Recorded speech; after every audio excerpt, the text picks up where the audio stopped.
J'ai trahi mon mari dans notre propre maison. Ma vie semblait parfaite. Mon mari, Pierre, et moi avions une belle maison, de bons emplois et un mariage qui, aux yeux de tous, était solide et heureux.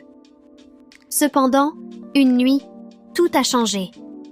J'étais assise sur le canapé, relaxant après une longue journée de travail, quand Pierre a laissé son téléphone sur la table basse et est allé prendre une douche.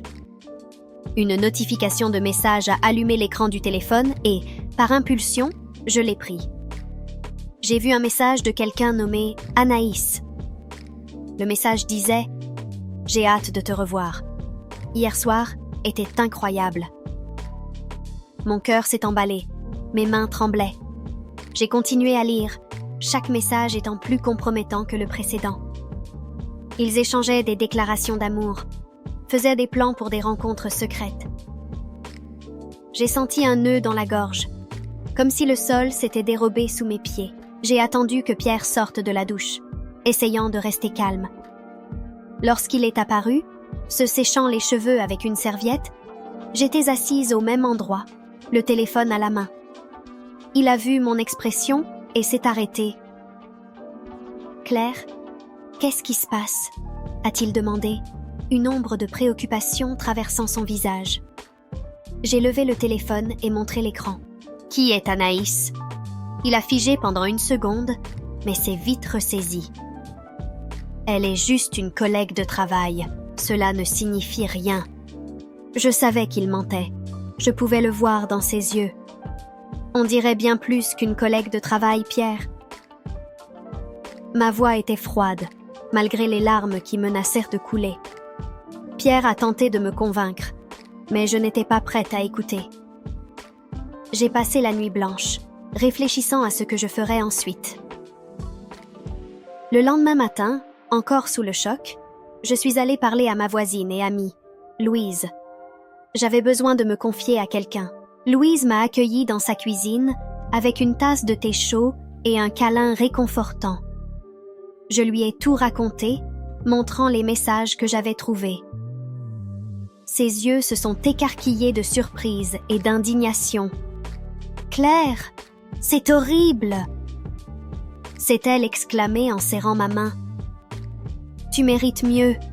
Nous devons en savoir plus sur cette Anaïs. » J'ai été surprise par l'intensité de la réaction de Louise, mais en même temps, j'ai ressenti un réconfort inattendu. J'ai accepté que mener une enquête serait la meilleure option. Louise a suggéré que nous commencions par les profils sur les réseaux sociaux et nous avons rapidement trouvé une Anaïs travaillant dans la même entreprise que Pierre. Les jours suivants ont été une combinaison de surveillance et de recherche.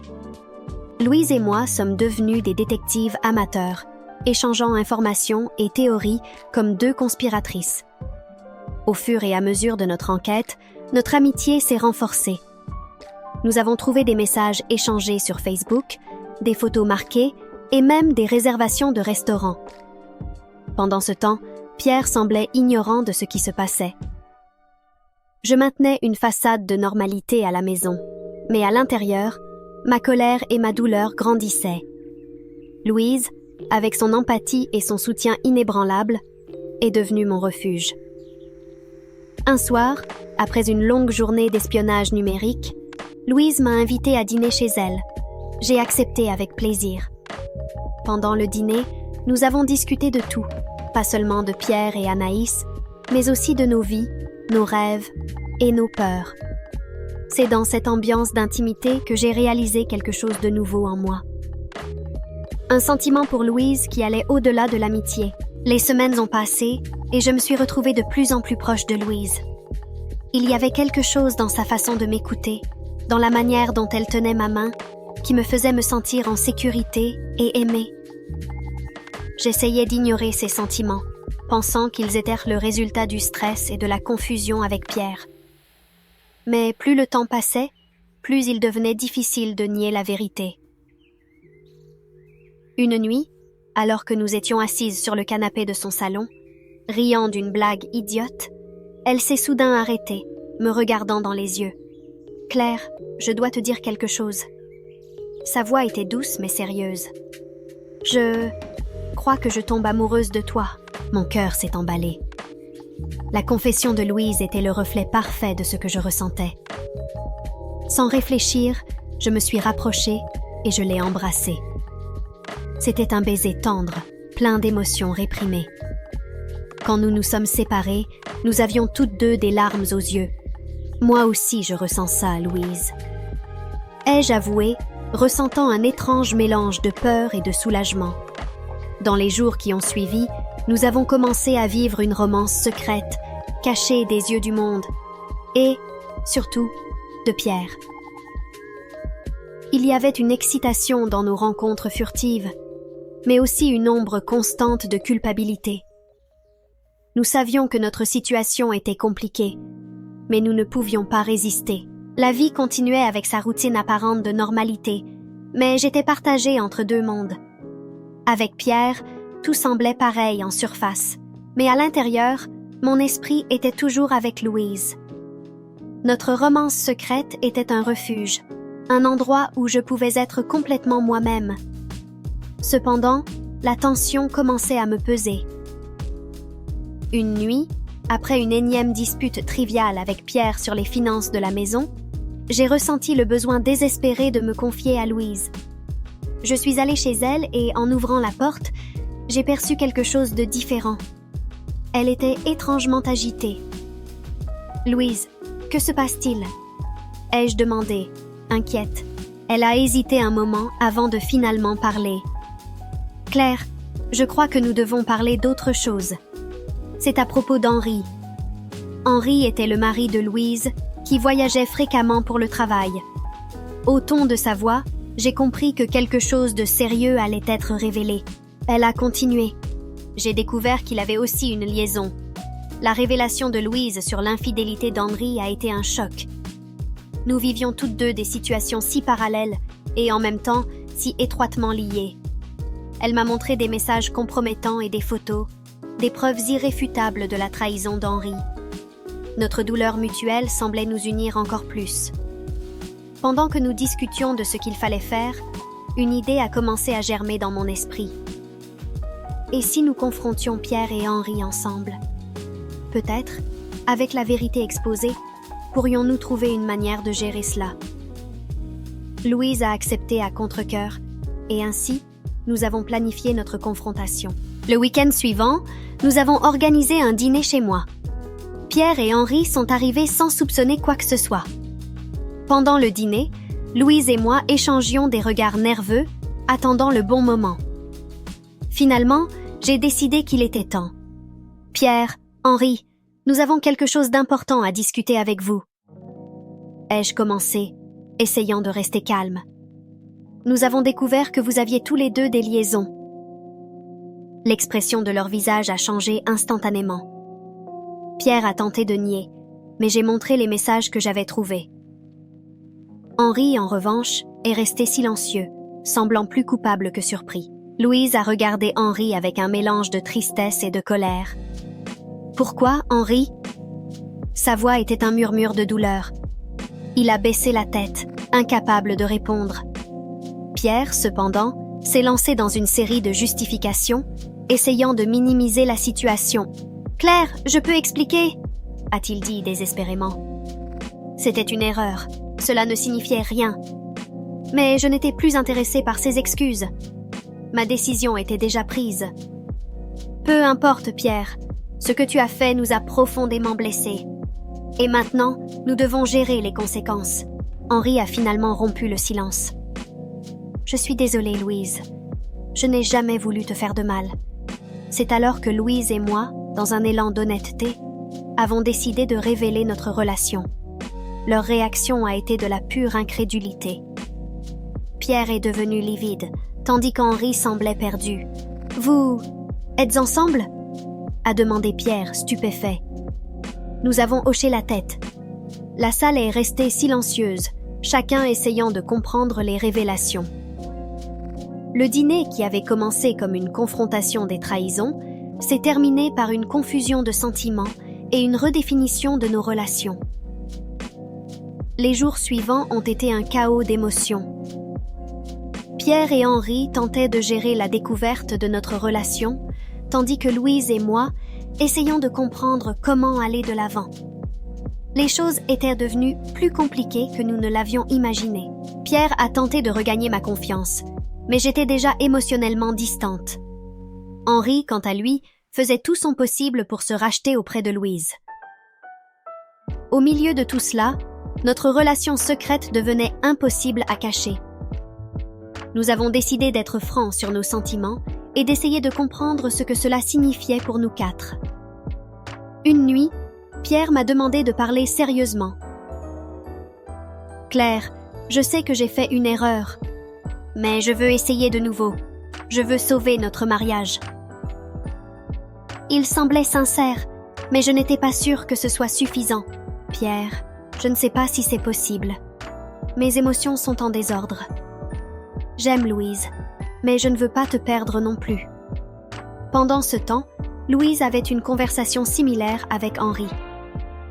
Nous nous sommes tous retrouvés de nouveau, cette fois avec l'intention de discuter ouvertement de nos options.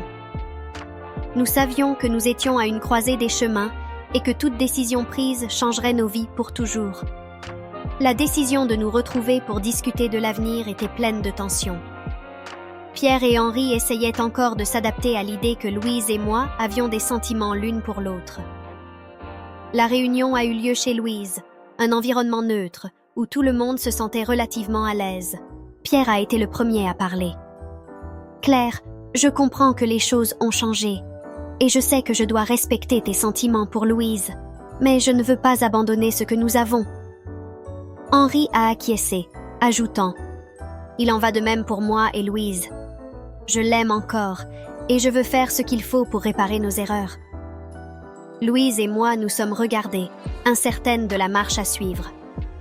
L'idée de continuer nos mariages tout en maintenant notre relation semblait impraticable, mais nous ne voulions pas perdre les personnes qui comptaient encore beaucoup pour nous.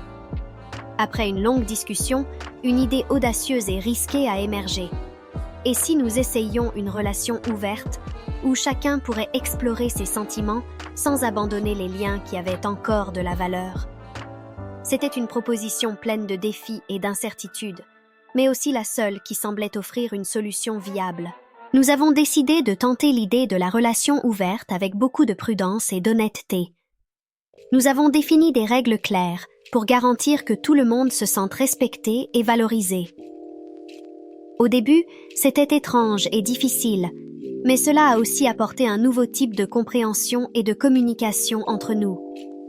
Pierre et Henri ont commencé à passer plus de temps ensemble, discutant de leurs propres sentiments et apprenant à gérer la nouvelle dynamique. Louise et moi continuions notre relation, mais maintenant sans le poids de la culpabilité et de la dissimulation. Il y avait une liberté inattendue dans notre nouvelle configuration, une sensation que nous grandissions tous ensemble. Il y avait bien sûr des moments de jalousie et d'insécurité, mais nous nous engagions à parler ouvertement de ces sentiments. Peu à peu, nous avons trouvé un équilibre dans notre relation complexe. Nous avons appris à valoriser la transparence avant tout, et cela nous a rapprochés de manière inattendue. Pierre et Henri, auparavant seulement des maris trompés, ont commencé à développer une amitié sincère. Ils ont trouvé du réconfort l'un dans l'autre, réalisant que leurs sentiments de trahison étaient vus partagés et compris mutuellement. Louise et moi, de notre côté, vivions une romance intense et passionnée, mais découvrions également l'importance de maintenir nos vies individuelles et les liens avec Pierre et Henri. Cela devenait un cycle de soutien mutuel, où chacun travaillait pour que personne ne se sente exclu ou négligé. Un soir, après un dîner chez nous, Pierre a proposé quelque chose qui nous a pris par surprise. J'ai beaucoup réfléchi à nous quatre. Il a commencé d'un ton réfléchi. Et je pense que nous pourrions essayer quelque chose de nouveau. Et si nous formions tous une famille, une relation où chacun aurait une place spéciale? Nous sommes restés silencieux, assimilant la proposition.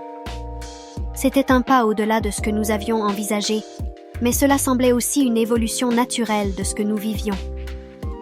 Henri a été le premier à répondre. Cela semble compliqué, mais aussi incroyable. Si tout le monde est d'accord, Je pense que cela peut fonctionner. Louise et moi avons échangé un regard, ressentant toutes deux la même mixture d'appréhension et d'excitation. Je pense que nous devrions essayer, dit Louise finalement. Cela pourrait être la solution que nous cherchions. Nous avons convenu de faire un pas de plus, en plongeant dans une nouvelle manière d'aimer et de vivre ensemble. Il y avait de nombreuses questions pratiques à résoudre, mais nous étions déterminés à les affronter en équipe. Les mois suivants ont été une période d'adaptation et de réglage. Nous avons décidé de vivre tous ensemble, dans une grande maison où chacun avait son propre espace, mais aussi des zones communes où nous pouvions partager des moments. Cela a été un défi logistique et émotionnel, mais nous étions déterminés à faire fonctionner.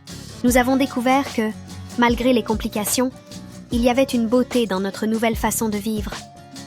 Nous avons appris à partager les tâches, à respecter les espaces et les sentiments de chacun, et à cultiver un environnement où tout le monde se sentait aimé et valorisé. Il y avait, bien sûr, des moments de tension. Les discussions sur la jalousie, les insécurités et les besoins individuels étaient courantes, mais nous les affrontions avec honnêteté et patience. Notre devise est devenue la communication ouverte et constante. Une nuit, alors que nous étions tous réunis dans le salon, Pierre a évoqué une idée qui mûrissait dans son esprit. Je pense que nous devrions officialiser notre relation d'une manière ou d'une autre. Il a suggéré, en nous regardant tous. Pas légalement peut-être, mais quelque chose qui symbolise notre engagement les uns envers les autres. Nous avons décidé de faire une cérémonie symbolique, une célébration de notre amour et de notre engagement. C'était un événement intime, juste nous quatre, mais plein de sens. Nous avons échangé des vœux, promettant de nous soutenir, de nous aimer et de nous respecter, quelles que soient les épreuves. Pendant la cérémonie, j'ai réalisé à quel point nous avions grandi. L'amour que nous ressentions les uns pour les autres était réel et profond, et malgré les circonstances inhabituelles, nous étions heureux. Nous avions trouvé une manière d'aimer qui fonctionnait pour nous, défiant les normes et les attentes sociales. En regardant Louise, Pierre et Henri, j'ai ressenti une vague de gratitude et de joie. Ce n'était pas la vie que j'avais imaginée, mais c'était la vie que nous avions choisie ensemble. Et ce choix, malgré tout, nous avait rapprochés, rendus plus forts et plus unis que nous n'aurions jamais pu imaginer. À partir de ce moment, nous savions que, quels que soient les défis futurs, nous les affronterions ensemble, comme une famille singulière et courageuse.